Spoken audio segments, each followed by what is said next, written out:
Good afternoon, esteemed participants of the conference. First and foremost, I would like to thank the organizers for the invitation to take part. The title of my topic is The Balkans Between Multipolarity and Conflicts, Scenarios of Geopolitical Restructuring. In recent years, the global geopolitical landscape has been marked by the strengthening of major blocs and alliances beyond Western domination.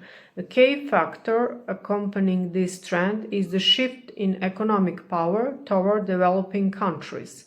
According to the Munich Security Report 2025, the economic weight of developing and emerging nations is steadily increasing.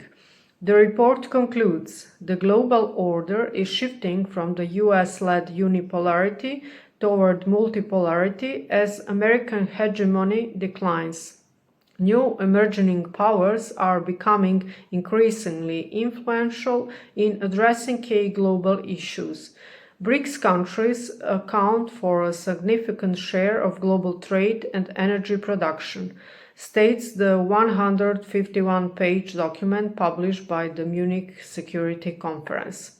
The growing role of BRICS, now expanding to include new members such as Saudi Arabia, Iran, Egypt, and others, aligns with demands for greater economic and political autonomy.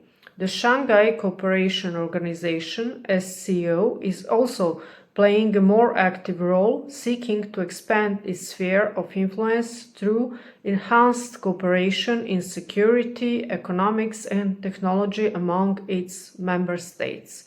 Centers of power in the West, including the United States, the European Union, the United Kingdom, and their allies within NATO and the G7, employs various mechanisms to slow down or weaken the global shift toward multipolarity.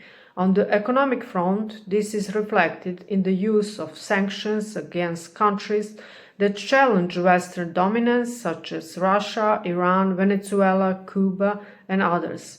Additionally, Western power centers establish free trade zones and economics blocs where they dictate the rule of engagement.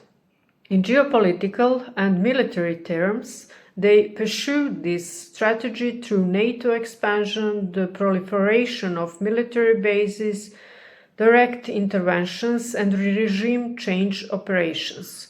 Through information control and media influence, they shape global narratives that portray states striving for greater autonomy as threats.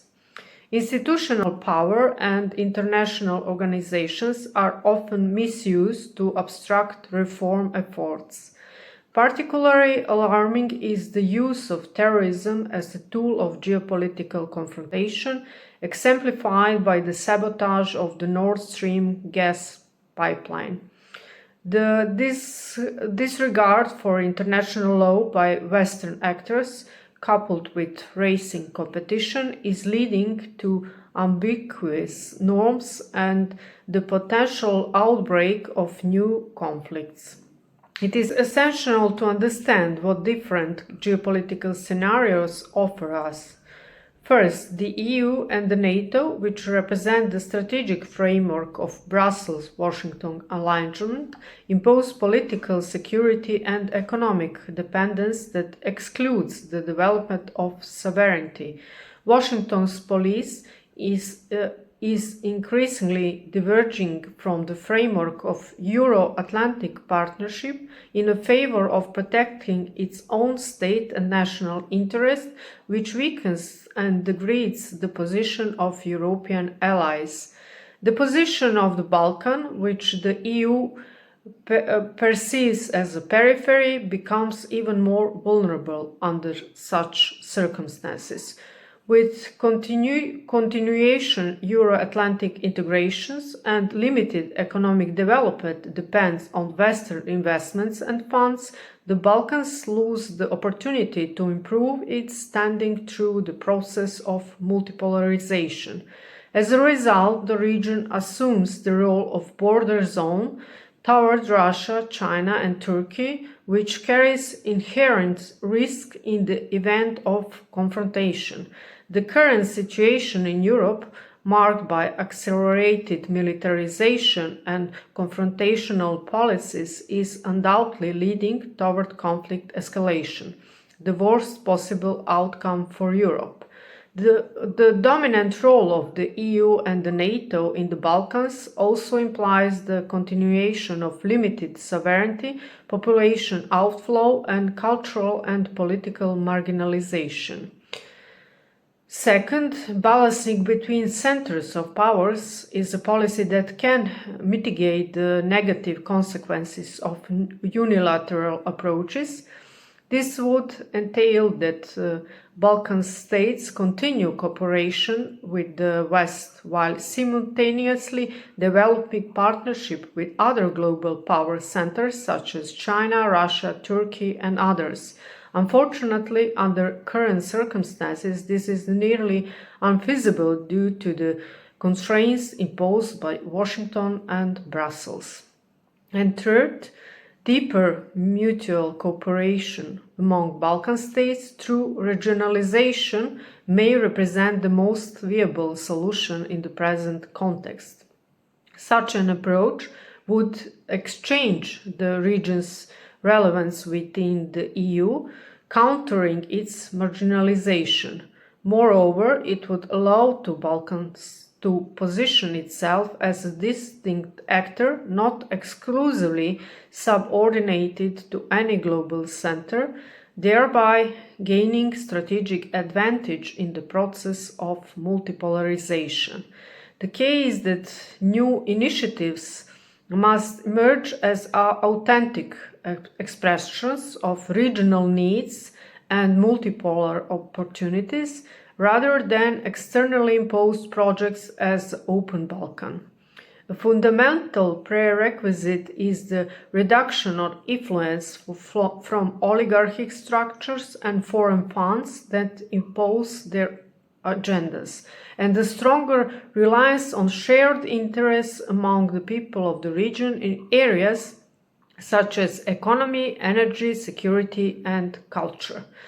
The Balkan Initiative for Cooperation and Development should be launched by regional states as a multidirectional framework focused on concrete projects that deliver direct benefits to the population.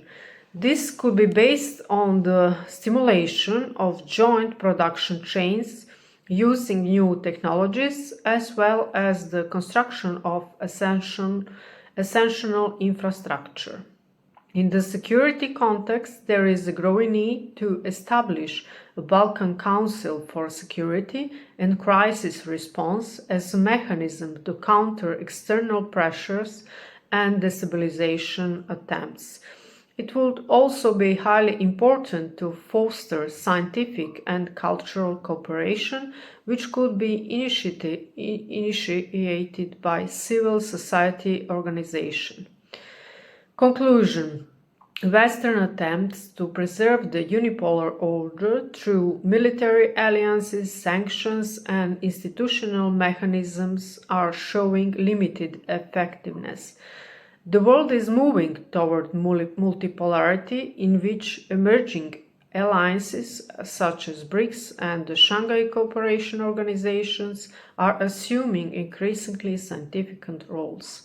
Under current circumstances, the Balkans face a choice: either to remain in the peripheral position within the EU, with the risk of being drawn into conflicts, or to strengthen itself through autonomous regional initiatives, thereby gaining strategic advantage in the process of multipolarization.